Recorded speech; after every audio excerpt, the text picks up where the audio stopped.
Rugby World Cup 2019 final. This is what it all comes down to. It is England against the Springboks. It's a great occasion for a whole number of reasons. I'll go over some of the more interesting kind of historical stuff, but for the present day stuff, the teams are in the description so you guys can check them out. If you have been following the Rugby World Cup and seen either of these teams play recently, they're pretty much the same. There's only one change for each side. So there's not a whole lot of, rotation at this point. The coaches know which teams, which players they think are their best, and these are the guys who make up the squad. How did these teams get here? England had a pretty tough draw, I guess. If you look at the pool they were in, it was the pool of death. Even if they did get their last game against France cancelled, that's just a kind of freak of nature thing. They still went through the pool with relative ease. There weren't really any times that you thought England were under a whole lot of pressure. They kind of were able to just cruise through. They're at that level. Their quarterfinal opponent in the Wallabies is a pretty tough one on paper, but again, over the course of 80 minutes, they made that look pretty easy. And then semi-finalist in New Zealand, again, they made it look pretty easy. So England, you'd probably have to say, have been the best looking team over the course of the tournament. The Springboks had the All Blacks in their pool. They did lose that pool game. The officiating in that one wasn't the best. Personally, I don't think that's the reason they lost. I think they've actually shifted up at least a couple of gears since that game. If you look at their defensive numbers now, they are phenomenal compared to that initial game against the All Blacks. So hopefully, you look at both these teams and say they're absolutely peaking at the right time. England, I've got a long enough memory to remember, was it when they lost the Six Nations in, was it 2018? They went through South Africa, they lost to the Barbarians. It was all doom and gloom. Eddie's lost the plot. He doesn't know what to do. Look at them now, man. He has made them peak at exactly the right moment. Likewise, the Springboks, before Rassie took over, were in a pretty poor place. He even mentioned it himself in the press conference, losing to Italy and whatnot. But now, absolute world force. So it's magnificent to see these two titans meet in the final. It's not the first time they've met in the final. 2007 is one of South Africa's victories in a World Cup. So their World Cup record over England is actually pretty good. It's 3-1. So they've played 4 times. But I guess, a lot of that, again, is historical, so you don't read too much into it. If you're looking at their more recent record, it is, of the last 5 games anyway, which is an arbitrary number, it's England 3, South Africa 2. But if you look at the average score over those 5 games, England 22, South Africa 21. And that includes one game from the Alistair Coetzee reign at the Springboks. So it's been pretty tight. Geez, it's close. But if you look at the time that Rassie took over, so when it's Rassie against Eddie, it's 2 apiece. So there's not much between them. That last game with the Esterhazen moment with Farrell, there's certainly, as if a World Cup final needed some added spice, that probably adds a wee bit of spice to this encounter. Lineups, you look at England, again, I'll just go over it pretty briefly because there's not really any changes. Mako, Vunipola, Jamie George and Kyle Sinckler is the front row, Itoje and Laws is the second row, and Curry, Underhill and Billy Vunipola are the back row. Awesome, man. It's been really well balanced. The front row's been doing a great job. Sinckler's hands are amazing. The second row, you saw there against New Zealand, very disruptive and very good work rate, which is kind of what you want to see. But speaking of work rate, you got Curry, Underhill, just absolute tackle and turnover machines, and Billy V just making those runs. So very good looking forward pack. Ben Young's George Ford is 9 and 10. There was a little bit of talk that maybe Farrell would be back into 10 for this one to kind of shield people from Damian Allende, who's another big ball runner at 12 coming in to face England. But they've stuck with Ford, who was really good against New Zealand. So I guess if it ain't broke. Farrell's at 12 and he's captain. Tuilagi's at 13. Watson and May are on the wings and Daly is at fullback. So it's the same starting 15, which really dealt to the All Blacks. So it's pretty strong looking. The bench, Cowan-Dickie, Marler, Cole, Kruis, Wilson. Ben Spencer is the one change. Slade and Jonathan Joseph is there as well. So Spencer's an interesting one because, the guy's not like a rookie. He's like closer to 30 than he is 20. But, he's not had a lot of time in the England jersey. So How he goes is going to be interesting. How many minutes he gets? Does he come off the bench? He might have to come on early if something happens to Youngs, but I think ideally the Idiot probably likes to leave him towards the end. I'm not sure. You guys who are England fans will have probably a bit more insight into that than me, but it's pretty for Willie Hines. He's got a hamstring injury, so I think he stayed in Japan, but he's not able to play, which is pretty heartbreaking. How many times he gets to make a Rugby World Cup final. So, but yeah, it's just the way it goes sometimes in sports. For the Springboks, Tendai Mtawira, Bongi Manambi, and Franz Malherba.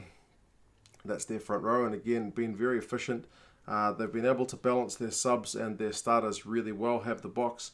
Ebenezabeth and Lut Diacha in the second row, and that's... I'll get to more of their locks in a minute because there's more. Sia Khaleesi's captain at 6, Pieter-Steph Itoje at 7, and Dwayne Vermeulen is at 8, and he's a tough cookie.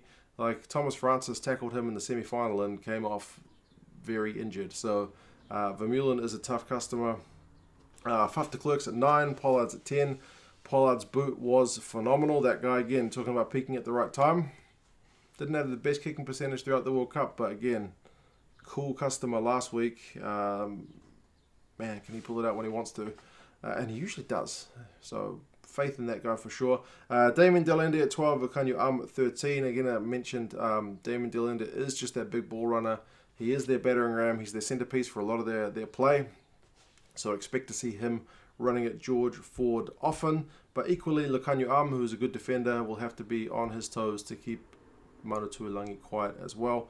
Cheslin Kolbe is back on the right wing. He's the only change for the Springboks. That means Sibu Nkosi drops out of the 23, which is unfortunate because that guy's good as well. But Kolbe is world class. He has got great feet. He can beat a tackler for a guy his size, and he can bring the big boys down as well. So, great guy to have back. Mapimpi, who's their top try scorer, is on the left wing, and Willie Roux, who still hasn't hit the form that we know he can. He is there at fullback. The bench, Marks, Kitsoff, Koch, Sneeman, Mostert, Francois Lowe, Yankees, it's Herschel, and Franz Stain. So, I mean, the fact that you can bring Malcolm Marks off the bench to add just breakdown pressure and scrum pressure and whatnot late in the game, even not that late, he'll probably be on in the early second half, so late 40s, maybe 50s.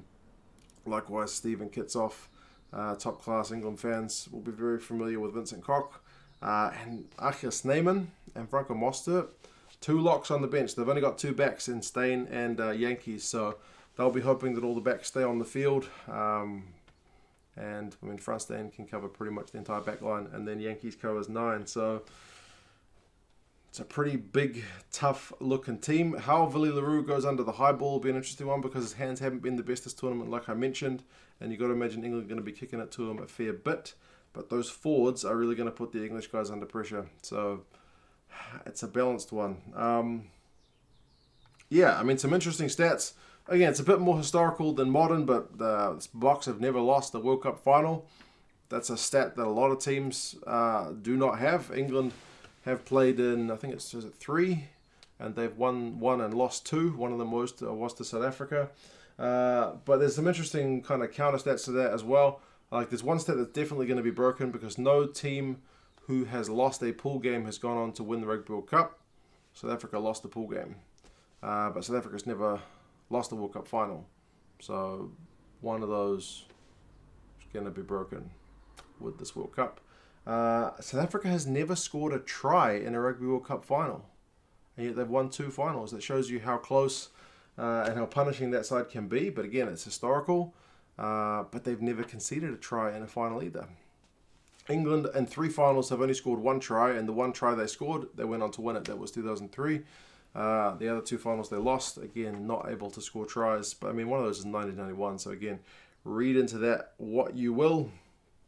The 8 previous World Cups, there's been 2 times where it's South against South in terms of like Australia, New Zealand, or New Zealand, South Africa.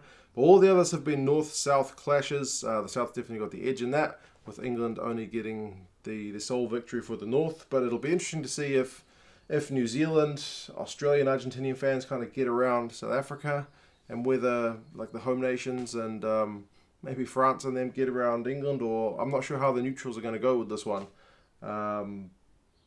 But yeah, because if England do win, They'll have beaten Argentina in the pool, Australia in the quarters, New Zealand in the semis, and South Africa in the final. That'll be a sweep of the Rugby Championship, so that would be incredible in itself. South Africa's path is a bit different. Beating the hosts, beating Wales, tricky game. So it's gonna be interesting. Also, these are the only two countries to win a final after extra time. There's only been 2 finals go to extra time. Both these sides won those games. So says something about. I mean, again, it's all historical, but it does seem to lean towards the fact that it's gonna be close. Hopefully, as a neutral, I'd like it to be close. Garces and Skeen are running the show for this World Cup final. So, we'll see. On paper, that wasn't initially the most impressive picks because Garces is the guy who ran that All Blacks Springboks game and didn't go that well. Skeen has interjected himself into a lot of moments, a lot of the time unnecessarily, and has missed on a few. One that was like a forward pass that he said wasn't forward, but it was blatantly forward. So, I'm hoping we're not talking about them after the game. Hopefully it's just all about the rugby and the fine plays that were going on. Rugby forecast, the algorithm has England by 6 and the bookies have got England by 5. So officially, according to those, England are the favourite. Hence the Springboks jersey. I'm not picking sides. Not at the very start of the tournament, but for most of the tournament I have been wearing the underdogs jersey for the preview and the winners jersey for the review.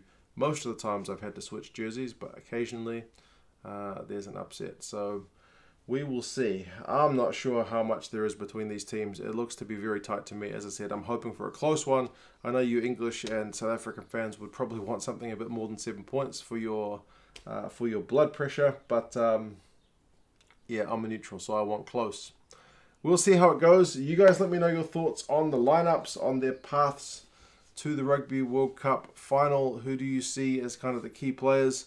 What do you think are going to be the key factors of this one? And I'll talk to you again soon. See you later.